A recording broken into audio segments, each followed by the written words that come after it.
Hello students, good morning. My name is Ankit and welcome to Vigyan institute. तो हम अपनी इस ज्ञान सीरीज का लेक्चर नंबर 2 लेकर आए हैं और लेक्चर नंबर 1 में हमने इलेक्ट्रोकेमिस्ट्री का बेसिक इंट्रोडक्शन देखा था और उसके साथ साथ चैप्टर का ओवरव्यू क्या था वो मैंने आपके साथ डिस्कस किया था।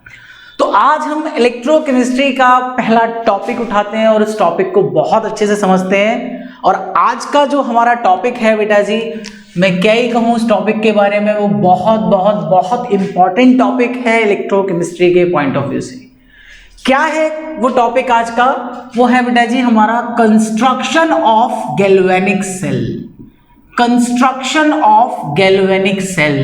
तो कंस्ट्रक्शन ऑफ गैल्वेनिक सेल में आज हम सीखेंगे कि सर गैल्वेनिक सेल को हम कैसे बनाएं।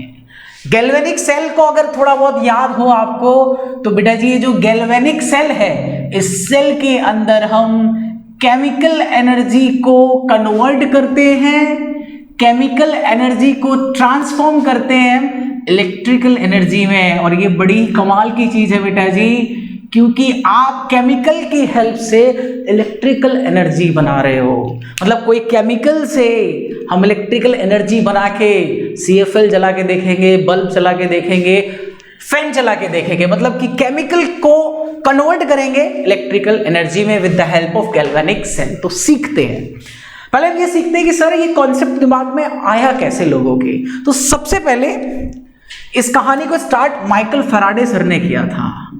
माइकल फैराडे सर ने यहां से अपनी कहानी स्टार्ट करी। उन्होंने क्या करा, उन्होंने एक एक्सपेरिमेंट करा। उन्होंने क्या करा कि उन्होंने बेटा जी एक पॉट लिया, उस पॉट के अंदर उन्होंने कॉपर सल्फेट का सॉल्यूशन फिल कर दिया। यहां पे क्या करा, कॉपर सल्फेट का सॉल्यूशन फिल कर दिया। कॉपर सल्फेट के सॉल्यूशन के अंदर एक रॉड उन्होंने डिप करी बेटा जी जिंक की। और इतना काम करके वो कहीं चाय पीने चले गए और जब वहां से लौट कर आए चाय पी के अपना, आफ्टर सम टाइम जब वो लौट कर आए तो उन्हें क्या देखा, जो रख के गए थे वैसा तो उन्हें कुछ मिला ही नहीं। कैसा मिला वो समझो। आप जानते हो कि सर अगर कॉपर सल्फेट का मैं एक्वस सॉल्यूशन की बात करूं तो कॉपर सल्फेट का कलर बेटा जी ब्लू कलर होता है। तो ये जो सॉल्यूशन था ये आपका पहले ब्लू कलर का हुआ करता था। ये कैसा हुआ था? ब्लू कलर का हुआ करता था। लेकिन जैसे ही फैराडे सर कुछ देर के लिए उसे छोड़ गए और जब लौट के आए तब उन्होंने क्या देखा वो समझो। उन्हें जो सेटअप जैसा रख के गए वैसा मिला नहीं बेटा जी। क्या क्या चेंजेस हुए पहले हम वो देख लेते हैं कि ये जो आपका सॉल्यूशन था, इस सॉल्यूशन का सबसे पहले तो सर इसका कलर डिसअपीयर हो गया। इसका कलर क्या हो गया? डिसअपीयर हो गया। अब ये भी बहुत बड़ी बात है कि सर ऐसा क्या हुआ जिसकी वजह से इसका कलर डिसअपीयर हो गया। दूसरी चीज कि सर जो जिंक की रॉड थी, उस जिंक की रॉड ने अपना मास डिक्रीज कर दिया। मतलब कि मास ऑफ जिंक रॉड जो थी वो बेटा जी आपकी डिक्रीज हो गई। दूसरा चंबा। तीसरा एक काम और हुआ था। तीसरा काम क्या था कि सर इसकी बॉटम साइड पर मुझे एक रेडिश ब्राउन कलर की पीपीटी दिखाई दे रही थी। रेडिश ब्राउन कलर की बेटा जी पीपीटी हमें दिखाई दे रही थी। मतलब ये 3 ऑब्जर्वेशन माइकल फैराडे ने थोड़ी देर बाद किए। मैं तीनों को लिख देता हूं बहुत अच्छे से कि सर ऑब्जर्वेशन क्या क्या थे। ऑब्जर्वेशन क्या क्या थे माइकल फैराडे के एक्सपेरिमेंट में। उन्होंने कहा कि सर पहली चीज कि the mass of zinc rod is decrease. ठीक है, यहां लिख दिया कि the mass of Zn rod is decreased. पहला तो हमारा ये ऑब्जर्वेशन था जब हम लौट के आए माइकल फैराडे सर। दूसरा उन्होंने क्या देखा? दूसरा उन्होंने देखा कि जो आपके सॉल्यूशन का कलर था वो डिसअपीयर हो गया। मतलब कि colour of solution is disappeared. दूसरा ऑब्जर्वेशन ये था माइकल फैराडे का। तीसरी एक और चीज थी सर। तीसरा क्या देखा उन्होंने? तीसरा देखा कि उन्हें एक रेडिश ब्राउन कलर की पीपीटी मिली सरफेस पर। किसकी? ये जो हमारा सॉल्यूशन था। मतलब फैराडे ऑब्टेन, हम लिख ले रहे हैं कि माइकल फैराडे सर उन्होंने ऑब्टेन की एक पीपीटी। कैसी थी वो? रेडिश ब्राउन कलर की पीपीटी थी। रेडिश ब्राउन कलर की पीपीटी थी जो उस स्पॉट के सरफेस पर जाकर हमें मिली थी। अब ये ऑब्जर्वेशन, जब इतने सारे ऑब्जर्वेशंस आए बेटा जी, तो ऑब्जर्वेशंस आने के बाद माइकल फैराडे सर ने और दिमाग लगाना स्टार्ट किया। भाई ये तो देखना था कि ये एक्चुअल में ये चेंज आया कहां से है। ये बहुत इंपॉर्टेंट था कि हमें ये देखना था कि यहां से ये चेंज आया क्यों है, इसे हम समझते हैं। तो आप स्क्रीनशॉट लेना, मैं इतने पार्ट को रफ करता हूं क्योंकि स्पेस हमारे पास थोड़ा सा कम है। ध्यान से देखो, अब जब ये ऑब्जर्वेशन थे बेटा जी मेरे पास इतने सारे, तो इन ऑब्जर्वेशन के बारे में जब सोचना स्टार्ट करा फैराडे सर ने, तो क्या क्या बातें बताई। सबसे पहला उन्होंने कहा कि सर जो जिंक की रॉड आपको दिखाई दे रही है, ये जो जिंक की रॉड आपको दिखाई दे रही है, इस रॉड ने क्या करा, ये रॉड Zn+2 में कन्वर्ट हो गया है और इसने 2 इलेक्ट्रॉन यहां पर एमिट कर दिए। तो ये जो जिंक की रॉड थी सर, ये Zn+2 में टूट गई और 2 इलेक्ट्रॉन इसने यहां से निकाल दिए। अब एक बात तो क्लियर है कि सर जब जिंक की रॉड Zn+2 में कन्वर्ट हो रही है और Zn+2 आपका कैसा है, एक्वस स्टेट में है, लिक्विड स्टेट में है, तो जिसकी वजह से ऑब्वियस है कि जिंक का अमाउंट कुछ ना कुछ तो कम होगा। अब जिंक का अमाउंट कम हुआ, ये बात तो डाइजेस्ट हो गई। दूसरी बात कि सर इस कलर का सॉल्यूशन, जो सॉल्यूशन का कलर था वो क्यों डिसअपीयर हो गया। तो बेटा जी ध्यान से अगर एक बात समझी हो आपने कि ये सॉल्यूशन किसका था, ये सॉल्यूशन था कॉपर सल्फेट का। और जब कॉपर सल्फेट या तो मोल्टन स्टेट में हो या फिर एक्वस स्टेट में हो, तब उसकी कहानी होती है कि कॉपर +2 फॉर्म में मिलेगा, सल्फेट आपको 2 नेगेटिव फॉर्म में मिलेगा। तो अगर कॉपर सल्फेट सॉल्यूशन का कलर ब्लू होता है तो वो होता है क्योंकि कॉपर +2 उसके अंदर प्रेजेंट होता है। अगर मान लो किसी वजह से ये कॉपर +2 खत्म हो जाए तो बेटा जी इसका कलर ब्लू नहीं रहेगा। तो समझो यहां हुआ क्या कि सर ये जिंक ने जो 2 एमिटेड इलेक्ट्रॉन थे, ये एमिटेड इलेक्ट्रॉन जैसे ही सॉल्यूशन में पहुंचे, सॉल्यूशन में कौन दिखाई दिया इन्हें, कॉपर +2, और जाके कॉपर +2 से चिपक गए। तो कॉपर +2 ने क्या करा, इन दोनों इलेक्ट्रॉन्स को ले लिया और कॉपर सॉलिड फॉर्म में एग्जिस्ट करने लगा। पहली चीज रॉड डिक्रीज क्यों हुई, आपको समझ में आ गया, बिकॉज जिंक जो है वो Zn+2 में टूट रहा है। दूसरी चीज कलर क्यों डिसअपीयर हुआ, बिकॉज कलर कॉपर +2 की वजह से था, और जितना कॉपर +2 है वो इन एमिटेड इलेक्ट्रॉन्स को लेके सॉलिडिफाई हो गया। अब आपके पास कॉपर +2 नहीं है। जब कॉपर +2 नहीं है बेटा जी, तो दैट मीन्स कि आपका कलर ब्लू था वो डिसअपीयर हो गया। इसमें तो कोई बड़ी बात नहीं है। चलो 2 बात समझ में आई। तीसरी बात कि जो माइकल फैराडे सर को ऑब्टेन हुई पीपीटी वो कहां से आई। तो मेरे बेटे यहां देखो ध्यान से कि ये कॉपर सॉलिड बना है, और अगर सॉलिड बना है तो वो इस सॉल्यूशन के बॉटम पे जाके चला जाएगा, और ये जो कॉपर सॉलिड होता है इसी का कलर रेडिश ब्राउन होता है, इसी का कलर रेडिश ब्राउन होता है। तो ये एक बहुत छोटा सा एक्सपेरिमेंट था माइकल फैराडे सर का। अब इस एक्सपेरिमेंट से हम सीखे क्या, इस एक्सपेरिमेंट ने आपको सिखा दिया कि इलेक्ट्रॉन का मूवमेंट पॉसिबल है। मतलब कि माइकल फैराडे सिर्फ इस बात को समझाना चाहते थे कि हम इलेक्ट्रॉन का मूवमेंट कर सकते हैं, और अगर हम इलेक्ट्रिसिटी की बात करें, हम इलेक्ट्रिक फील्ड की बात करें, तो वो मूवमेंट या मोबिलिटी ऑफ चार्ज्ड स्पीसीज की वजह से आता है। इलेक्ट्रॉन एक चार्ज स्पीसीज है, अगर वो मूव करेगा तो इलेक्ट्रिक फील्ड जनरेट होगा, आपको इलेक्ट्रिसिटी बेटा जी मिलेगी। तो कहीं ना कहीं माइकल फैराडे कहना चाह रहे थे कि सर आप इलेक्ट्रॉन को मोबाइल कराइए, इलेक्ट्रॉन को मूव कराइए किसी भी तरीके से, अगर उनका मूवमेंट होगा तो आपको इलेक्ट्रिक फील्ड 101% मिलेगा, 101%। तो माइकल फैराडे के इस एक्सपेरिमेंट को बहुत सारे साइंटिस्ट बहुत बारीकी से देख रहे थे, बिकॉज ये बहुत मार्वेलस एक्सपेरिमेंट था। तो इस एक्सपेरिमेंट को जब लोगों ने ऑब्जर्व किया, इसके बाद गैल्वेनिक सेल की कहानी आई। कैसे बना गैल्वेनिक सेल, वो सीखो। मैं इसे रफ करता हूं, आप स्क्रीनशॉट ले लो, ध्यान से समझो।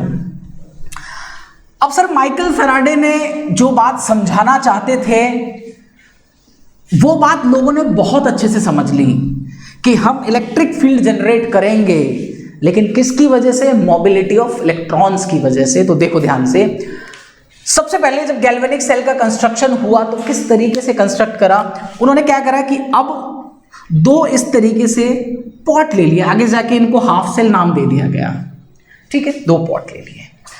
इसके अंदर उन्होंने जिंक सल्फेट का सॉल्यूशन फिल करा, ZnSO4 फिल कर दिया, और दूसरे पॉट के अंदर बेटा जी उन्होंने कॉपर सल्फेट को फिल कर दिया। यहां पे क्या करा, कॉपर सल्फेट को फिल कर दिया।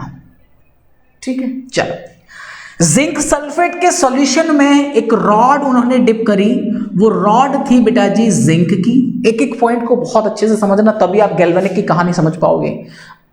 केमिकल से बल्ब जला के दिखाना है, नहीं दिखाना तो समझो। दूसरा क्या करा बेटा जी, उन्होंने एक और रॉड ली, लेकिन इस बार जो रॉड थी वो कॉपर की थी, और उस कॉपर की रॉड को उन्होंने कॉपर सल्फेट सॉल्यूशन के अंदर डिसॉल्व कर दिया। उसके बाद ये जो दो इलेक्ट्रोड्स थे, ये जो दो रॉड थी, इन रॉड को वैसे तो उन्होंने वोल्ट मीटर से जोड़ा था, मैं एक बल्ब से जोड़ के दिखाता हूं आपको। ये मेरे पास एक बल्ब है, ये बल्ब जलना चाहिए, बल्ब जल गया दैट मीन्स वोल्टेज आ रहे हैं। ठीक है, चलो अब इसके बाद इन्होंने काम करना स्टार्ट करा। बेटा जी ध्यान से देखो, अगर मैं इस जिंक सल्फेट की बात करूं तो इसका मतलब क्या है कि सर इसके पास Zn+2 है, इसके पास SO4 2 नेगेटिव है।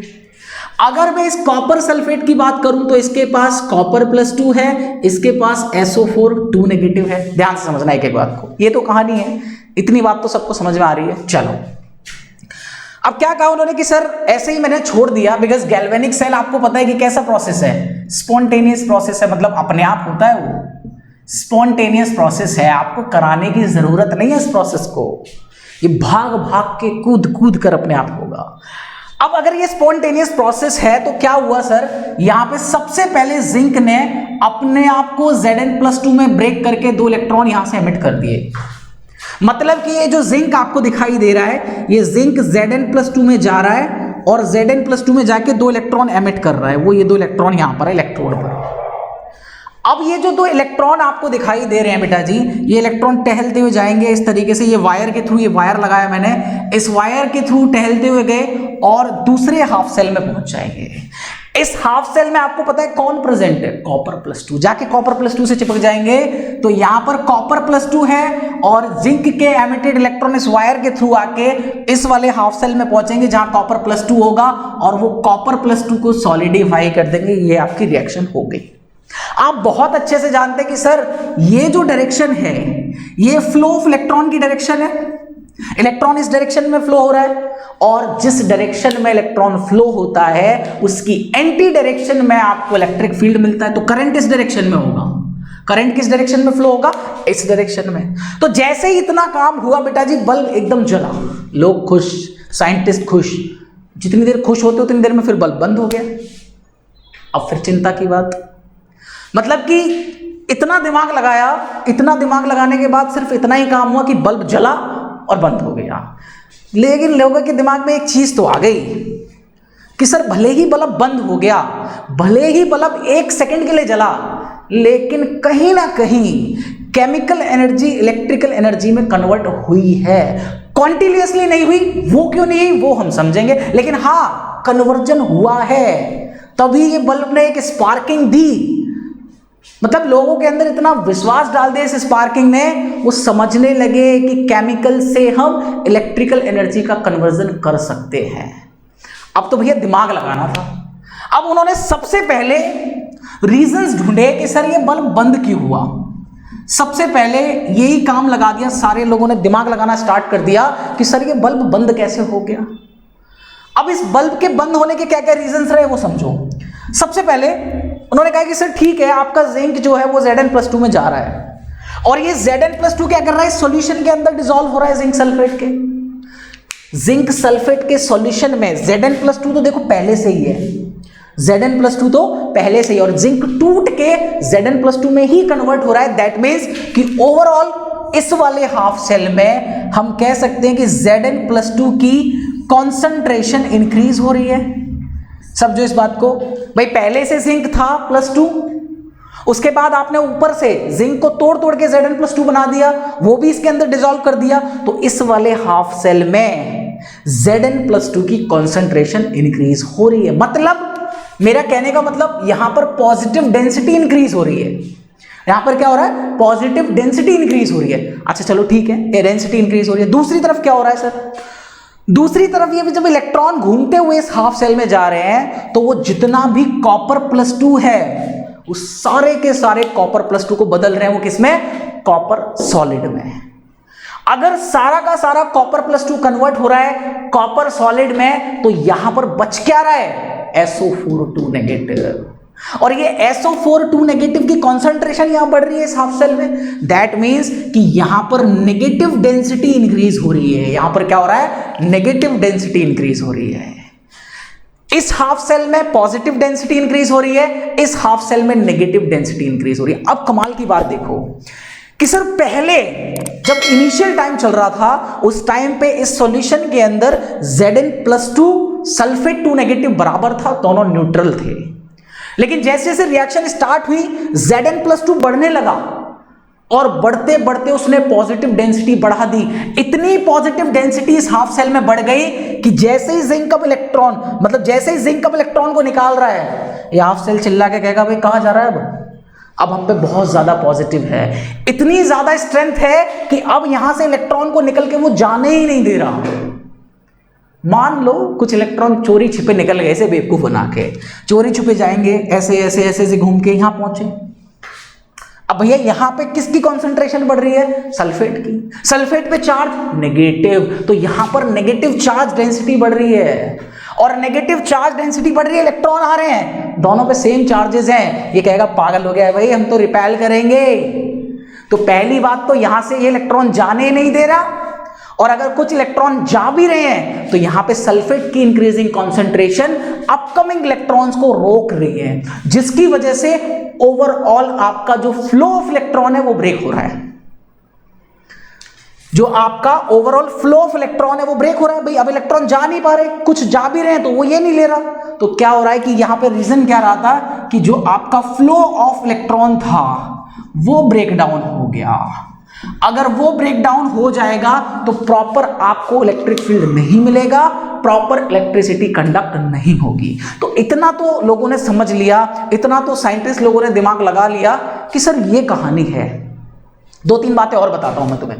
आप जानते हो कि सर ये Zn जो है वो जिंक से Zn+2 जा रहा है, मतलब 0 ऑक्सीडेशन स्टेट से +2 ऑक्सीडेशन स्टेट में कन्वर्ट हो रहा है। दैट मींस कि ये प्रोसेस किसका है, ये रिएक्शन कौन सी है बेटा जी, ऑक्सीडेशन की रिएक्शन है।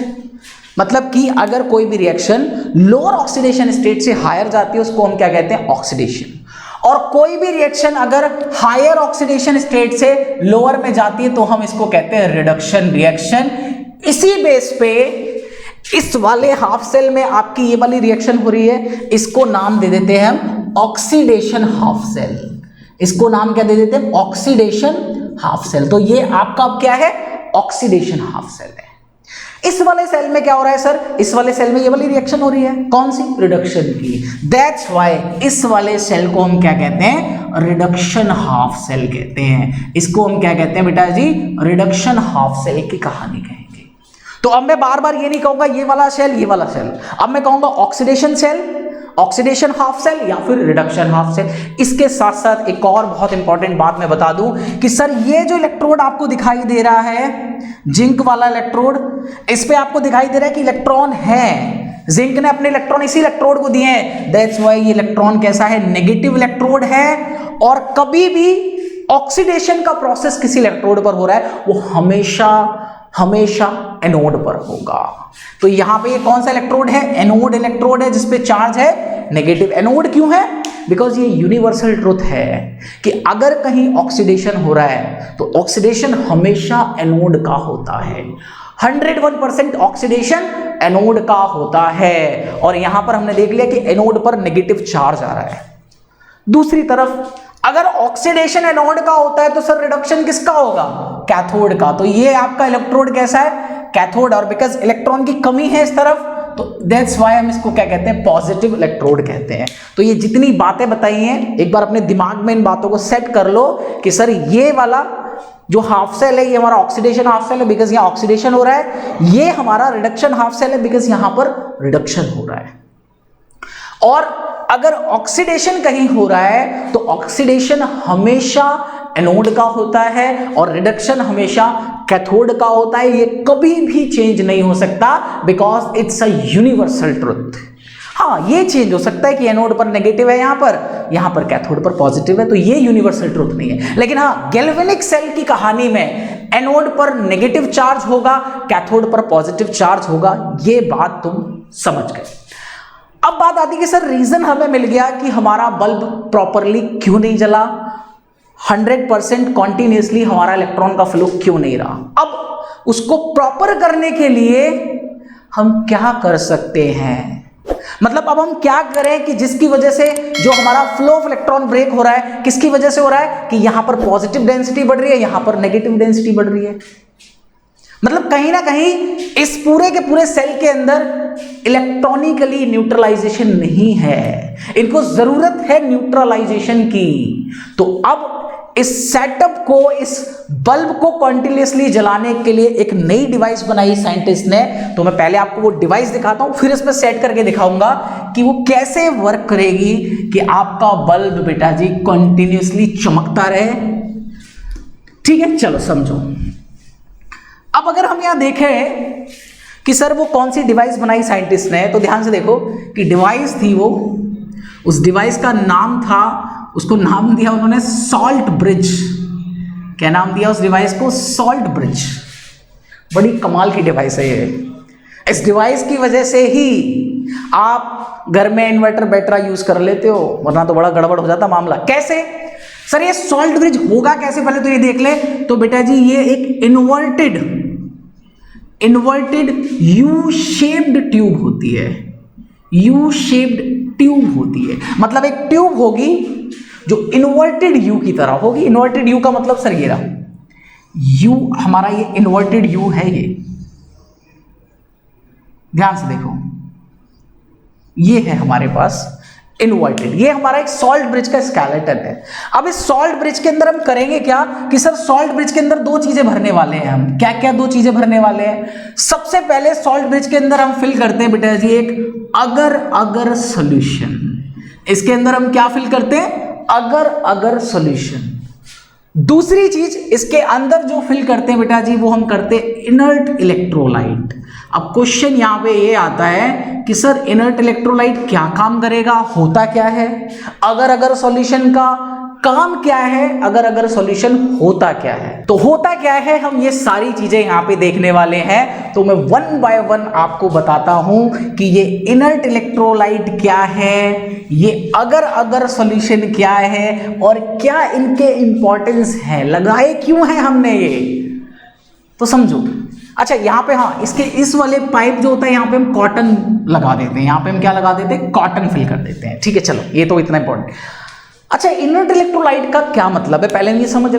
तो देखो इनर्ट इसका मतलब नॉट रिएक्ट, इनर्ट का मतलब नॉट रिएक्ट विद एनीवन। तो यहां पर इनर्ट इलेक्ट्रोलाइट का मतलब है कि सर एक ऐसा इलेक्ट्रोलाइट जो इस शेल के अंदर जितने भी केमिकल्स मैंने यूज किए हैं उसमें से किसी से रिएक्ट ना करे। मतलब मैं लिख सकता हूं कि sir not react with any chemical which are present in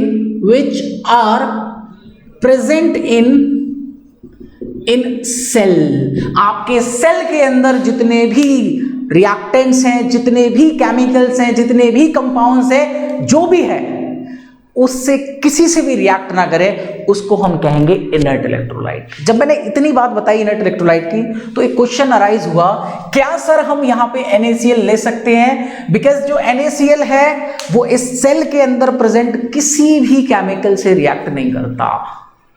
तो उसके अकॉर्डिंग, मतलब इस डेफिनेशन के अकॉर्डिंग तो ये ठीक है, लेकिन फिर भी हम इसको नहीं लेते बिकॉज इनर्ट इलेक्ट्रोलाइट हम वो लेंगे एक तो वो इस प्रॉपर्टीज को फुलफिल करे और उसके साथ साथ इसका एक और बहुत इंपॉर्टेंट बात है वो ये है कि जो भी इलेक्ट्रोलाइट्स आप लोगे उनके आयंस की मोबिलिटी ऑलमोस्ट इक्वल होनी चाहिए। मतलब मान लो कि ये दो आयंस है, कोई भी इलेक्ट्रोलाइट है, भाई KCl है तो K प्लस Cl नेगेटिव, दोनों के मूव करने की टेंडेंसी इक्वल होनी चाहिए, ऑलमोस्ट इक्वल होनी चाहिए। NaCl की कहानी क्या है कि सर जो सोडियम केटायन है ये क्लोरीन एनायन है, अगर ये मूव करे तो क्लोरीन एनायन तो एकदम जा रहा है, सोडियम धीरे धीरे जा रहा है।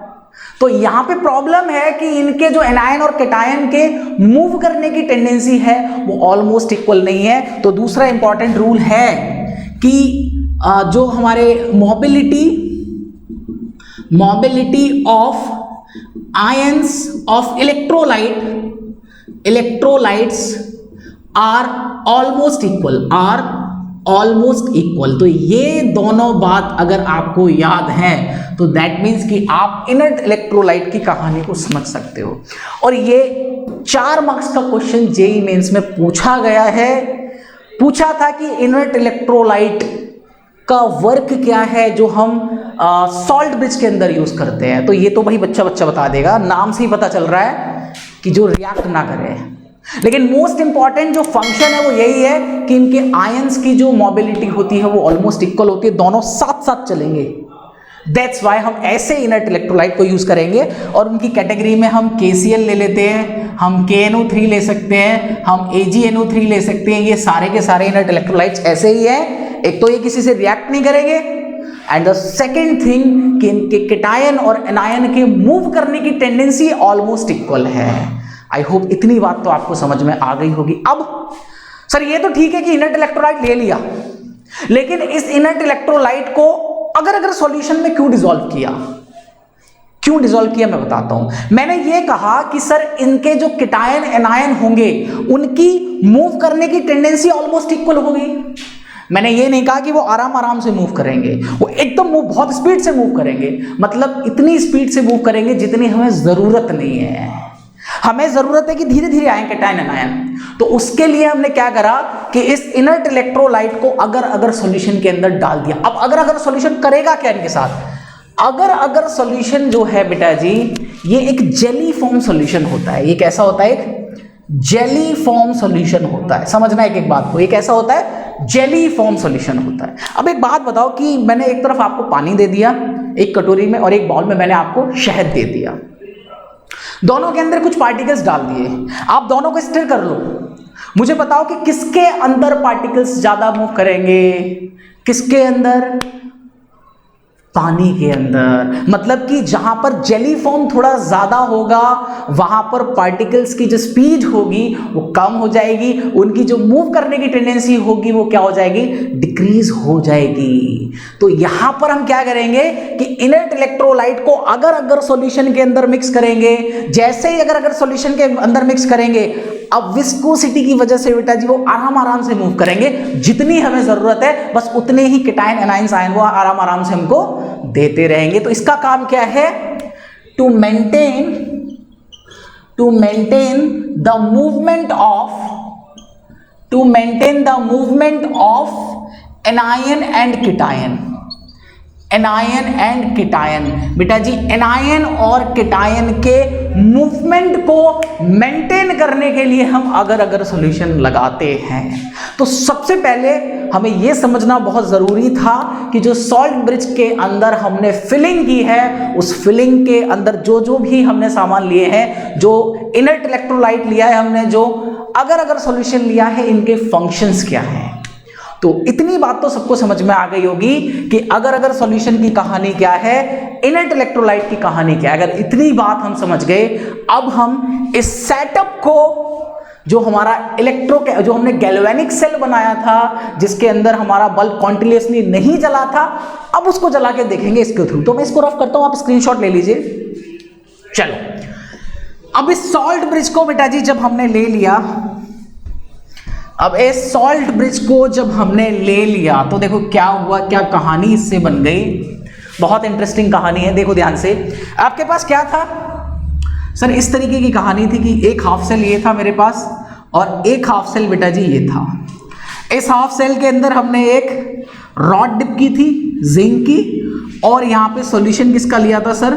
जिंक सल्फेट का। यहाँ पे सॉल्यूशन किसका लिया हमने? ZnSO4 का। समझो, यहां पर भी एक रॉड डिप करी और यहां पर भी एक सॉल्यूशन फिल करा, और यहां पर जो सॉल्यूशन फिल करा बेटा जी वो कॉपर सल्फेट था, और यहां पे रॉड भी जो थी वो किसकी थी? कॉपर की थी। आपको पता है कि सर ये जो इलेक्ट्रोड है ये एनोड है और इस पे चार्ज कौन सा है? नेगेटिव। इस पे चार्ज कौन सा है? नेगेटिव। इस पे प्रोसेस, इस पे रिएक्शन कौन सी हो रही है? ऑक्सीडेशन की। अब ये बार बार मुझे बातें आपको नहीं बतानी पड़ेंगी, ये सब आप अंडरस्टूड रखिए। सेम कहानी इधर थी। सर ये मेरा पॉजिटिव इलेक्ट्रोड है, कैथोड इसका नाम है, और इस पे जो रिएक्शन हुई है उसको हमने क्या कहा है? रिडक्शन रिएक्शन कहा है। सॉरी, उसको हमने क्या कहा है? रिडक्शन रिएक्शन कहा है। ठीक है, समझो। अब सर क्या करा है कि उसके बाद हमने यहां पे इन इलेक्ट्रोड्स को एक बल्ब के थ्रू जोड़ दिया। इन इलेक्ट्रोड्स को मैंने क्या करा? एक बल्ब के थ्रू जोड़ दिया, जिससे मुझे पता चल सके कि इलेक्ट्रिक फील्ड जनरेट हो रहा है। भाई बल्ब भी जलते हुए नहीं दिखेगा, हमें पता कैसे चलेगा क्या चल रहा है?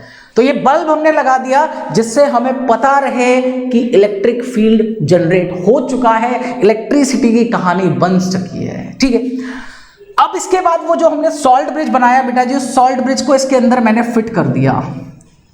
सॉल्ट ब्रिज को मैंने इसके अंदर फिट कर दिया, और इसके अंदर यहां पे कॉटन फिल कर दी, यहां पे भी कॉटन फिल कर दी। यहां पर अगर सॉल्यूशन लिया, अगर सॉल्यूशन लिया किसके साथ? KCl के साथ। मैंने ले लिया कि जो इनर्ट इलेक्ट्रोलाइट हम यूज कर रहे हैं वो KCl है। ठीक है, अब सर सारा काम दोबारा से स्टार्ट कर दिया कि सबसे पहले वही काम होगा कि जो जिंक है वो Zn+2 में टूट गया, +2 इलेक्ट्रॉन उसने एमिट करे। तो सर ये जो जिंक की रॉड थी, ये तो आपकी Zn+2 यहां आ गया, और जो इलेक्ट्रॉन थे वो इधर से जाते हुए घूमते हुए ऐसे नाचते हुए गए और वो दूसरे हाफ शेल में पहुंच गए। और इस हाफ शेल में क्या हुआ कि सर जो कॉपर +2 था, उनने क्या करें कि इन दोनों इलेक्ट्रॉन को ले लिया और कॉपर सॉलिड फॉर्म में कन्वर्ट हो गया। ध्यान से समझो इस बात को।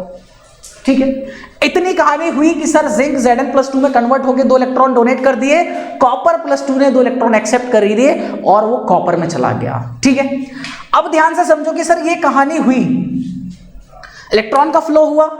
इनिशियली तो सब बहुत बढ़िया चल रहा था, लेकिन जैसे जैसे टाइम बढ़ा वैसे वैसे इस हाफ सेल के अंदर Zn+2 की कॉन्सेंट्रेशन बढ़ने लगी और वही दिक्कत स्टार्ट होने लगी।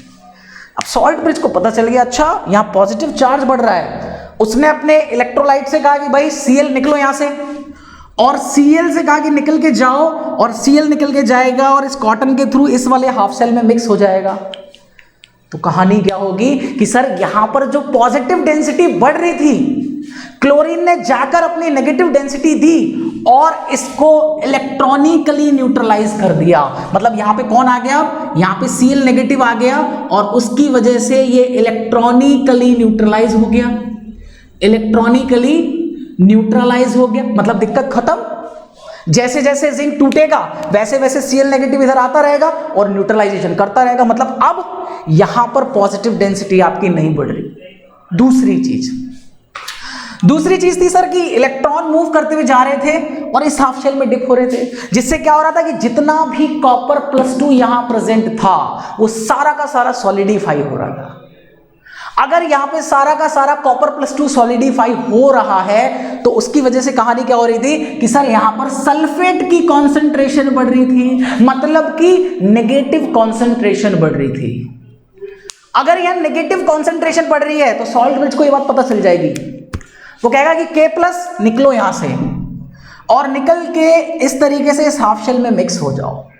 और जैसे ये मिक्स हो गया मतलब कि यहां पर K+ की कॉन्सेंट्रेशन भी बढ़ने लगी, जिससे नेगेटिव कॉन्सेंट्रेशन आपकी न्यूट्रलाइज होने लगी और यहां पर भी इसकी वजह से इलेक्ट्रॉनिकली न्यूट्रलाइजेशन आ गया। इलेक्ट्रॉनिकली न्यूट्रलाइजेशन बेटा जी यहां पर भी आ गया। यहां पर भी इलेक्ट्रॉनिकली आप क्या हो गए? न्यूट्रल हो गए। दैट मींस यहां पे फायदा क्या हुआ कि अब इस सेल में जिंक+2 की कॉन्सेंट्रेशन मेंटेन हो गई, जिसकी वजह से इलेक्ट्रॉन आराम से जाएगा और यहां पर भी इलेक्ट्रॉन आराम से पहुंच जाएगा, बिकॉज सल्फेट की कॉन्सेंट्रेशन भी क्या हो गई? मेंटेन। ना कोई अब अट्रैक्ट करने वाला बचा, ना कोई रिपेल करने वाला बचा, जिसकी वजह से अब आपकी इलेक्ट्रॉन का फ्लो जो है वो एकदम बढ़िया तरीके से चलेगा, जिसकी वजह से आपका बल्ब जो है बेटा जी कॉन्टिन्यूअसली जलता रहेगा। मतलब कि आपने इन केमिकल्स के थ्रू इलेक्ट्रिकल एनर्जी बना ली, इलेक्ट्रिसिटी बना ली, जिससे कि ये बल्ब आपका बेटा जी अब कॉन्टिन्यूअसली जलने लगा। बल्ब आपका क्या हो गया? कॉन्टिन्यूसली जलने लगा। और ये बहुत मार्वेलस रिसर्च थी उस टाइम की, बिकॉज हमारे पास ऐसा कोई कॉन्सेप्ट इससे पहले था ही नहीं कि हम केमिकल एनर्जी को इलेक्ट्रिकल एनर्जी में कन्वर्ट कर लें। तो इस गैल्वेनिक सेल की कहानी से इतनी बड़ी रिसर्च हमारे पास हुई, जिससे हमने अब केमिकल के थ्रू इलेक्ट्रिकल एनर्जी बनानी स्टार्ट कर दी। तो ये बहुत बड़ा काम था हमारे पास। तो यहां से ये तो आपको पता होना चाहिए। देखो एक बहुत इंपॉर्टेंट बात मैं बताऊं, अगर आपसे कोई पूछे, क्वेश्चन दे दे कि बताओ इलेक्ट्रॉन के फ्लो की डायरेक्शन क्या है, तो आप बताओगे कि सर इलेक्ट्रॉन कहां से फ्लो हो रहे हैं, एनोड से कैथोड की तरफ। फ्लो ऑफ इलेक्ट्रॉन की डायरेक्शन कहां है, एनोड से कैथोड की तरफ। आपसे कोई पूछे इलेक्ट्रिक फील्ड की डायरेक्शन क्या है, इलेक्ट्रिसिटी की डायरेक्शन क्या है, तब आप कहोगे कि सर इलेक्ट्रिसिटी या इलेक्ट्रिक करंट की जो डायरेक्शन होती है वो एंटी होती है फ्लो ऑफ इलेक्ट्रॉन की डायरेक्शन से। तो वो कहां से होगी, कैथोड से एनोड की तरफ। तो ये बात मत भूलना, क्योंकि ये क्वेश्चन एक बार बोर्ड में पूछा गया था। तो आपको पता होना चाहिए इलेक्ट्रॉन की डायरेक्शन एनोड टू कैथोड है, इलेक्ट्रिक फील्ड की डायरेक्शन कैथोड टू एनोड है। ये सारी बातें आपको बहुत अच्छे से पता होनी चाहिए। इसका एक स्क्रीनशॉट ले लो, एक दो बार पीछे कर करके देख लो, सुन लो मेरी बातों को सारी, और सारी बातें बेटा जी समझ लो। अब यहां पे आपका गैल्वेनिक सेल में एक और बहुत इंपॉर्टेंट कहानी है। आपसे पूछ लिया जाता है कि ये जो सॉल्ट ब्रिज आपने लगाया है, इसके फंक्शंस क्या क्या हैं, इसने काम क्या क्या करा है इस गैल्वेनिक सेल के अंदर। तो मैं इसको रफ करता हूं, आप स्क्रीनशॉट ले लेना, समझो बहुत ध्यान से इस बात को।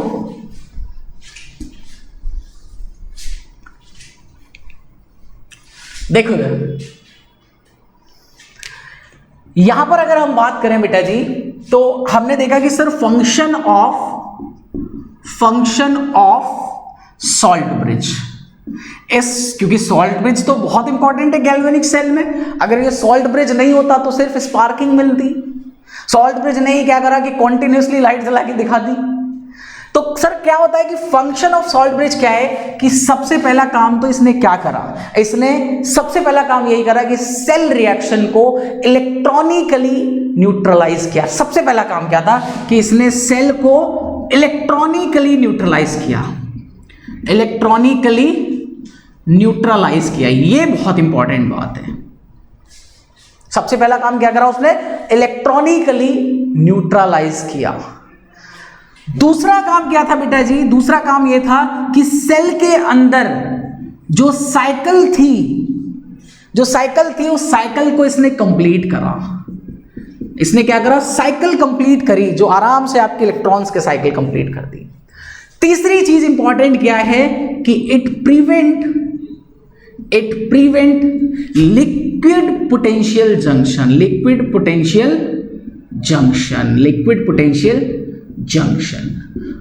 अगर सॉल्ट ब्रिज नहीं होता तो एक लिक्विड पोटेंशियल जंक्शन बन जाता, जिसकी वजह से आपका जो इलेक्ट्रिक फील्ड है वो इतना अच्छा नहीं क्रिएट हो पाता। तो ये लिक्विड पोटेंशियल जंक्शन जो है, ये मैं आपको थोड़ा आगे जाके पढ़ाऊंगा, थोड़ा इसके बारे में बताऊंगा कि लिक्विड पोटेंशियल जंक्शन को सॉल्ट ब्रिज कैसे प्रिवेंट करता है।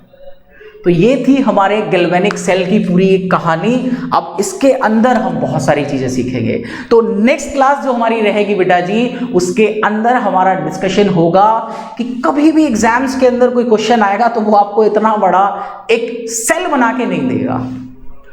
तो उस एक इतने बड़े सेल को रिप्रेजेंट करने का हम एक बहुत आसान सा तरीका ढूंढेंगे, जिसको हम नाम देंगे सेल रिप्रेजेंटेशन। तो इसके बाद की कहानी हमारी रहेगी कि सेल को रिप्रेजेंट कैसे करें, सेल का पोटेंशियल क्या होगा स्टैंडर्ड कंडीशन पे, नॉन स्टैंडर्ड कंडीशन पे। ये बहुत इंपॉर्टेंट कहानी। और ध्यान रखना कि जब सेल पोटेंशियल की कहानी आएगी तो तुम्हें वो कॉन्सेप्ट सेल पोटेंशियल में मैं सिखाऊंगा जो आपने अभी तक सीखा ही नहीं होगा, जो आपने अभी तक सुना ही नहीं होगा। एक इतना मार्वेलस कॉन्सेप्ट है, मतलब आप सेल पोटेंशियल 100% एक्यूरेसी के साथ निकाल सकते हो अगर मेरा कॉन्सेप्ट सीखोगे तो आपको नेक्स्ट लेक्चर्स में ये सारी चीजें प्रोवाइड होंगी। तो अब हम मिलते हैं नेक्स्ट क्लास में, और नेक्स्ट क्लास में हमारा एक फिर धमाकेदार टॉपिक स्टार्ट करेंगे, रिप्रेजेंटेशन, फिर उसके बाद पोटेंशियल का डिस्कशन करेंगे। तो फिर मिलते हैं नेक्स्ट क्लास में। Okay, bye bye.